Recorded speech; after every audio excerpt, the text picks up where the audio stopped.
A Friend for Dragon.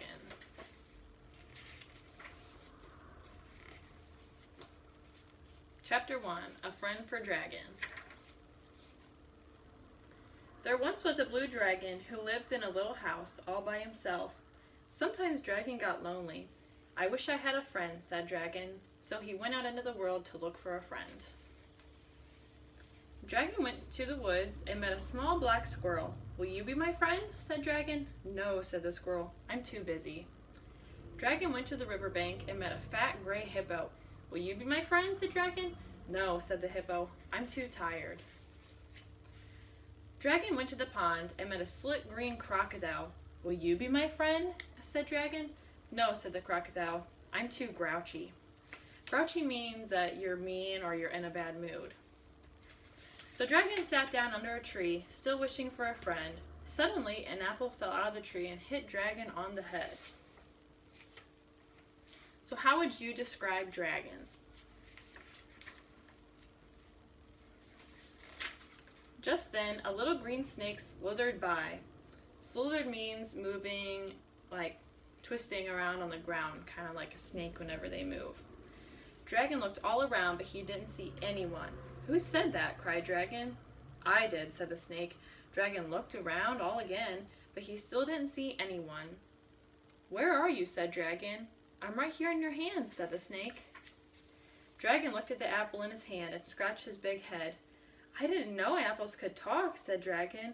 Oh, but we can, said the snake in the grass. Would you like to be my friend? Dragon asked the apple. Oh, yes, laughed the snake. At last, said Dragon, a friend. So who pretended to be the apple? Chapter 2. Friends at Home. Dragon took the apple home and built a warm, cozy fire. He told spooky stories to the apple. He told funny jokes to the apple. Dragon talked all day long and into the night. You're a good listener, said Dragon. Good friends are always good listeners. Dragon fixed a midnight snack. He mixed cookies, orange juice, and catsup all together in a big bowl. Catsup is just another word for ketchup. Dragon scooped some of the food onto his plate. Then he scooped some food onto the apple's plate. Just say when, said Dragon. The apple did not say when, so Dragon scooped some more food onto the apple's plate. Just say when, Dragon said. The apple still did not say when. So Dragon scooped the rest of the food onto the apple's plate. I'm glad that we both like to eat so much, said Dragon. Good friends should always have a lot in common. Dragon ate up all of his food. The apple did not eat any food at all. Dragon was still hungry. He looked at the apple's plate and drooled. Do you mind if I eat some of your food? Asked Dragon. The apple did not seem to mind. So Dragon ate up all the apple's food too. You're a good friend, said Dragon. Good friends always share. Chapter 3. A New Day. The next morning, Dragon awoke in the sun. Good morning, Apple, said Dragon. The apple did not answer. So Dragon went out to the kitchen and made breakfast. When he was finished eating, he tried to wake the apple up again. Good morning, Apple, he cried. The apple still did not answer. So can you explain how the apple had affected the dragon? So Dragon went outside for a walk along the riverbank. When he came back, he tried to wake the apple up again. Good morning, Apple, he screamed. The apple still did not answer. Dragon was very worried. He called the doctor. My apple won't talk to me, said Dragon. Maybe it's a crab apple, said the doctor. No, said Dragon, I think it is sick.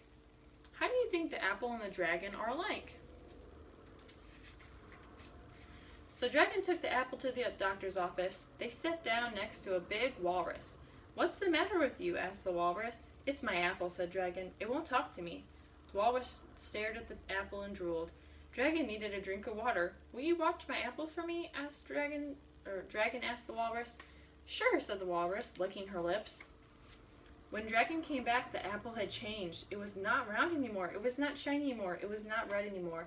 Now it was wet and skinny and white.